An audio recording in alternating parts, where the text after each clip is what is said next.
when Peter and I were looking to buy a new couch. You can calculate and figure out that the couch is now 17 years old, and it is in our living room if you want to go and sit on it, okay? I almost never write a poem, but this was a poem I wrote. It's called The New Couch. A good chair is always worth reupholstering, my mother taught me. It gave me the sense of solidity, the value of a strong wooden frame, hand-tied springs, fine materials assembled well, visible to the tutored imagination. Now my mother is gone. After 12 years of marriage, a first, we have bought new furniture, a leather couch. Sit here on the 8-way hand-tied springs, the pegged and glued frame, on firm cradling cushions of foam and feather. Let's have a glass of wine, sweetheart, while I tell you. My imagination was wise. Go ahead and lose your hair. Your frame is pegged and glued, and you will never fail me.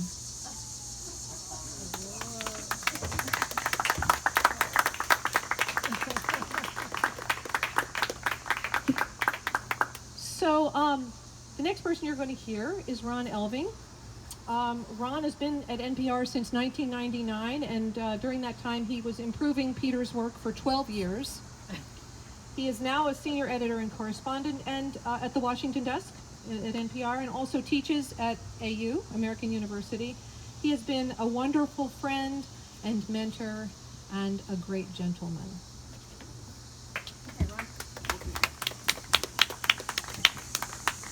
Thank you, Alex. I'm looking around at this group and I'm thinking there might be one or two people who remember a program called This Is Your Life,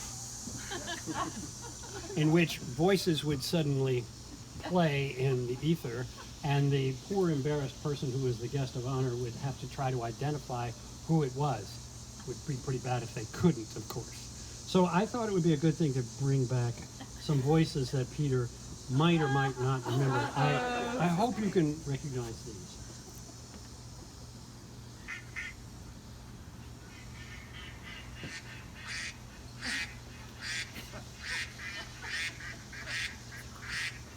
Is that the ducks? Those are the ducks, yes. Peter got it on first try. Do you know where those ducks are from? I forget the town, New Jersey. Pemberton, Yeah. New Jersey. Yeah. I thought you'd know. Some of you who have been listening to NPR for a few years may remember the Pemberton, New Jersey duck story, which was about a candidate, unfortunate Republican candidate named Bob Franks, who was running for the Senate. Nice, honorable nomination to have in any season, except maybe against John Corzine, who was spending $60 or $70 million of his own money. And Bob Franks was out there literally betting on ducks in a duck race for $500 if he won, and he lost. But he said, look, if I can just win this duck race, maybe I can come up with the rest of the money. This was an amazingly imaginative moment in the career of Peter Overby. And if you think that I'm the only person who noticed, because I was his editor, it was also noticed by the DuPont Columbia Award Committee, which, when it gave Peter the prestigious DuPont Award Committee, one of the award rather for his journalism, which is one of the very most prestigious in our business, they cited several of his very serious stories about the campaigns and about legislation before Congress, and then they settled in to the story they really liked, which was the Pemberton ducks. The Pemberton ducks story had really turned them on because it was an example of Peter's creativity and the enormous challenge of trying to report on campaign finance for any medium, but certainly for broadcast. And there are three words that I would like to apply to Peter and his work from my experience over a few years: calm, balanced, and integrated.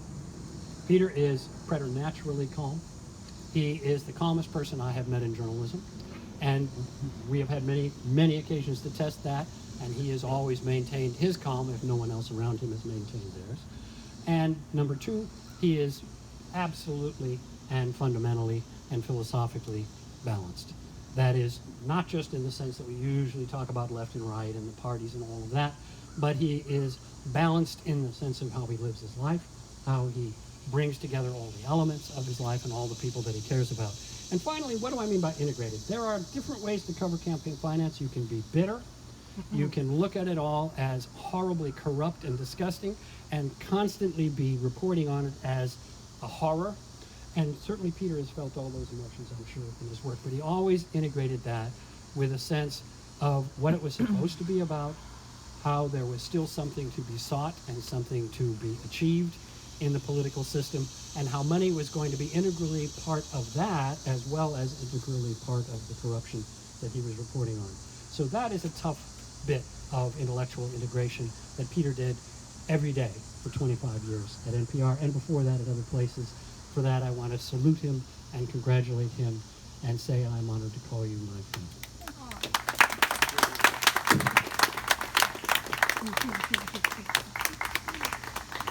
Thank you, Ron. That was beautiful.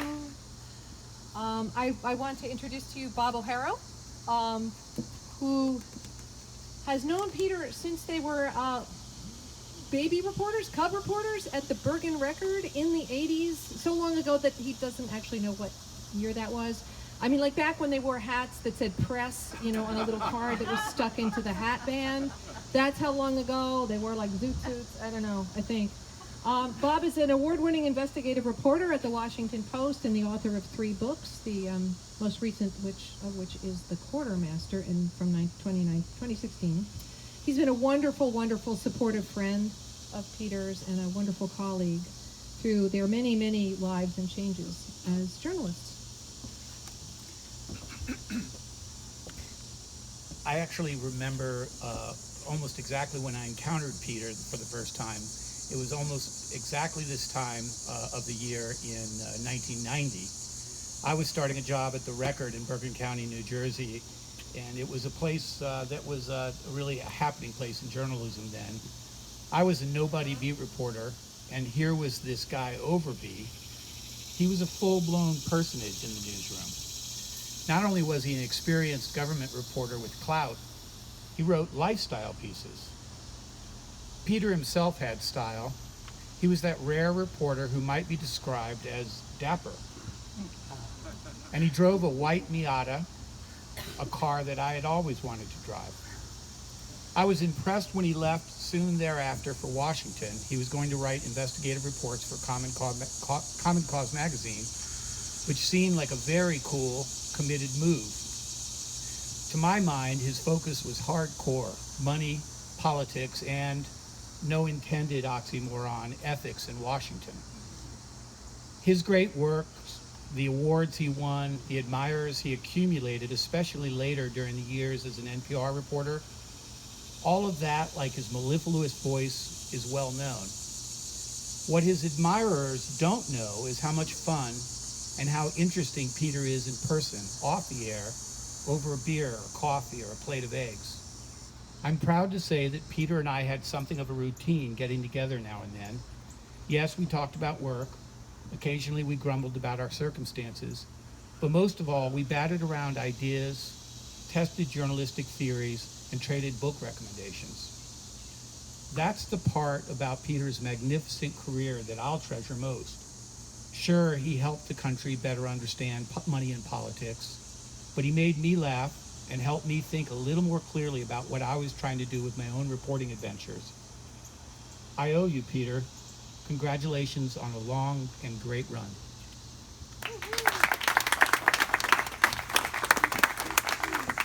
Thank you, Bob. I'm going to ask Ann Kay to speak. Ann is Peter's sister.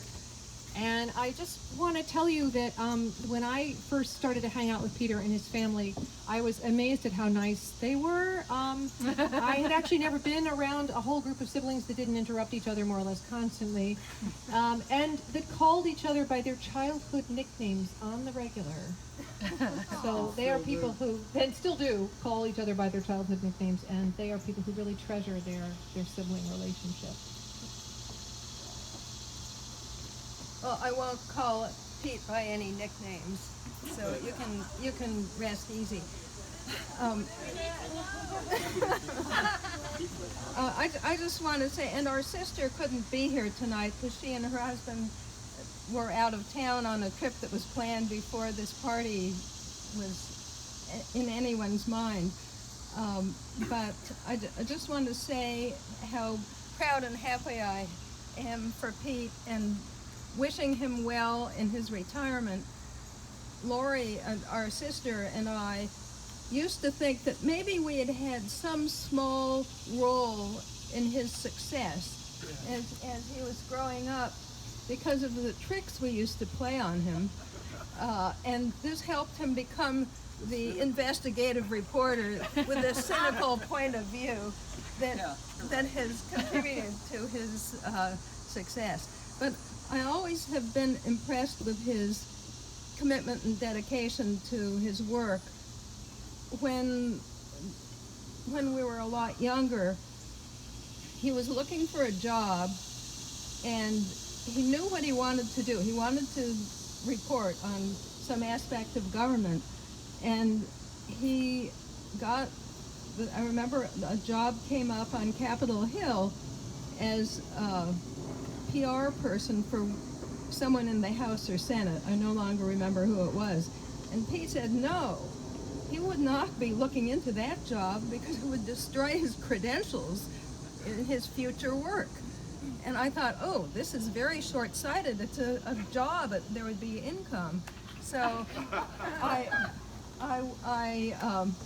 was a little anxious, but he obviously went on to do quite well and didn't have that bad mark on his record. Anyway, I'm so proud of you. Our parents actually met in journalism on a newspaper in western North Dakota, and it's been in the family blood, and Pete really brought it to a high point.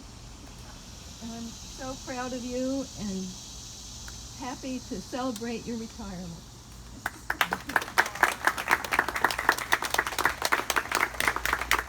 Thank you, Anne. The next person who's going to speak is our friend Ann Hawk. Anne met Peter when she was Nina Totenberg's intern. There must be something really cute about that, bumped into each other in the hall or something. She was at NPR for over a decade, enriching Peter's life with her trenchant, biting, sarcastic view of things in a really wonderful way. And now, if you want to find her, she is the senior press secretary at the National Resources Defense Council, still working on the side of the Angels. Our friend Anne. Hi, it's nice to see everyone. You've heard a lot about Peter's journalism career, so I'm not going to dwell too much on that. I could tell the time about when I was working the swing shift as an editor and really cracking down on Peter. It was the shift between 4 p.m. and midnight when you'd inherit stories that were sort of almost all the way there, and you had to get them on the next morning's show, and you just had a little bit to do. But Peter and I wrangled a little bit on that shift because I would say to him, Peter, people don't understand what you're talking about. It was this esoteric campaign finance stuff that it was so steeped in his brain that he couldn't understand that other people wouldn't get it. There was a foray to Virginia when the assault weapons ban was overturned, to a gun shop, to get a little scene, a little local color for an all things considered story. And I remember that being a very tight turnaround story. Anyway, we met at NPR 22 years ago. As Alex said, I was Nina's intern, and Peter was relatively new to the beat. I like to think of NPR as sort of an aging hippie that turned into a corporation. And in some ways that fits Peter as well, in that he really became a brand for money, power, and influence. And I think he was equally in denial about that as NPR is about its own brand. But I think perhaps the best way to capture Peter is to talk about our friendship. So we would gather for lunch infrequently, but sort of with occasional regularity, maybe every 3 or 4 months. and we'd sit down in the cafeteria and mull over what's going on with our families, kids, what's happening in the building, the latest gossip.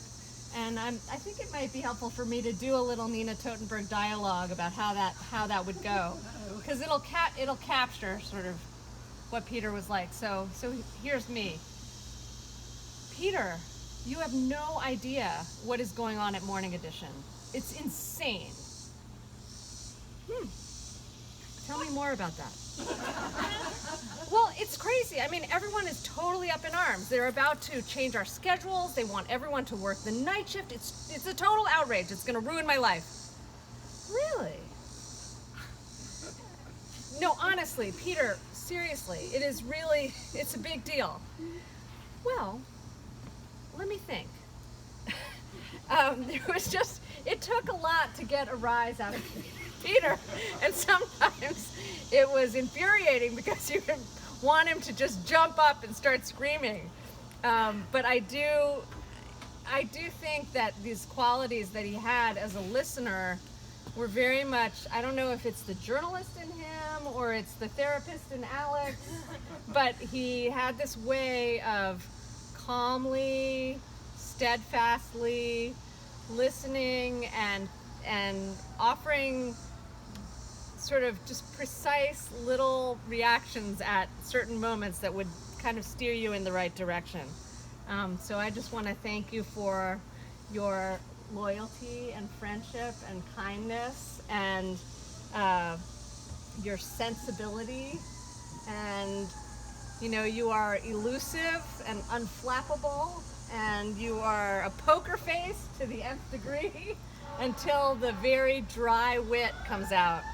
But mostly you are just a very good friend.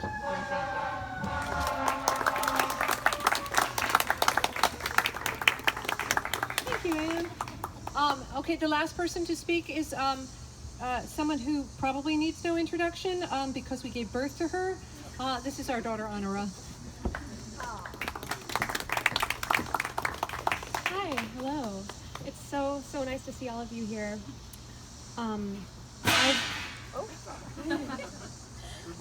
I have always loved to tell my friends and basically anyone who will listen about what my parents do. I love to tell them about what my dad's job involves and my mom's. I used to say that my dad talks for a living and my mom listens for a living, and then they get to the dining room table and switch. When I was 4 or 5, I remember being in the kitchen. Mom was getting dinner ready, and one of Dad's stories came on, and she explained to me that, this was the story that my dad had been working on for a week, and now we were hearing it on the radio, and it was very exciting. I recognized his voice, and then he walked in the door and blew my mind. Turns out the stories are recorded. When I was in 7th grade, we had a spirit week, and for one of the days, I think it might have been a career day or something, we dressed up as different careers, and so I dressed up as my dad, and I took one of his shirts and his sports coat and his tie, and I went around all day with a fake mustache saying, "This is Peter Overbeek for NPR, Washington." But really just a constant in my life has been my pride in what my dad does. I think it's the coolest, and it just fills me with gratitude that he's doing this and that both my parents have gotten to do such fulfilling work. And I will just always be proud of all the work that he's done. Thank you.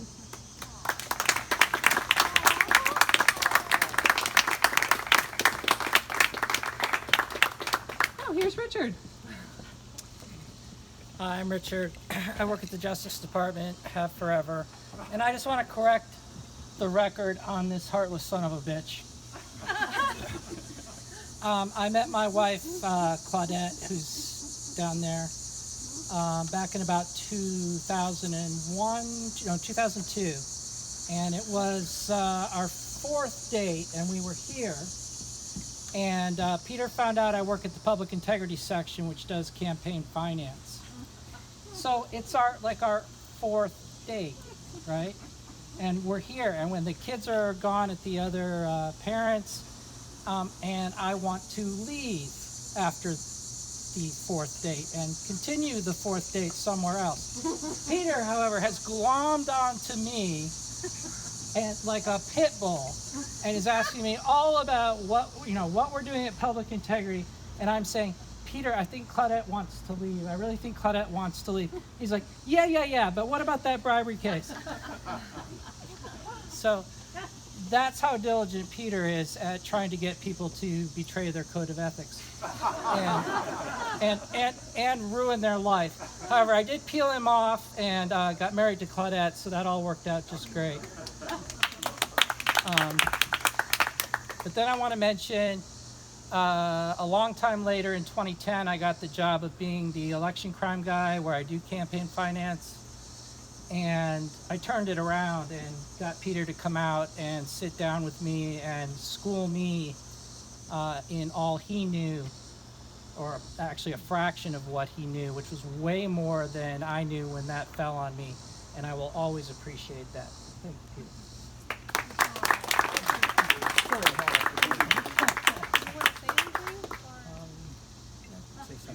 Tell them to have cake.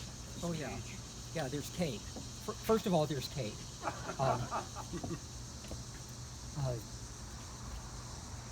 Yeah, this is amazing.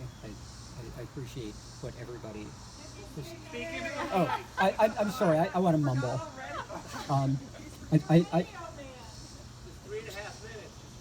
Yeah. Okay. Well, 3 without the intro.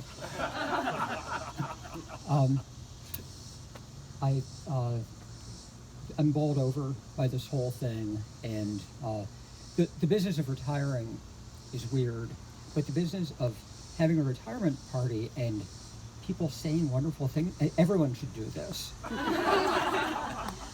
So I thank you all. I also want to just lay out my my career path, which was alluded to several times. But this is what it looks like from my point of view. I started in journalism working for a newsletter operation in Washington called Plus Publications. After I left, it went out of business. After I left Plus Pubs, it went out of business. Then I got a job at Potomac News, 5-day-a-week newspaper in Prince William County. It went out of business. I went to the Bergen Record, which is still going. Then I went to Common Cause magazine. It went out of business. And then I went to NPR. So there's the track record there. And one thing that has always stuck with me through all of this is that one night I wound up sitting in the office of the Plus Pubs publisher while he was having his end of the day drink, and he had 2 or 3, and he started telling me what was wrong with what I was doing, and finally he says, "Peter, I just don't think you've got what it takes to be a reporter." So thank you all.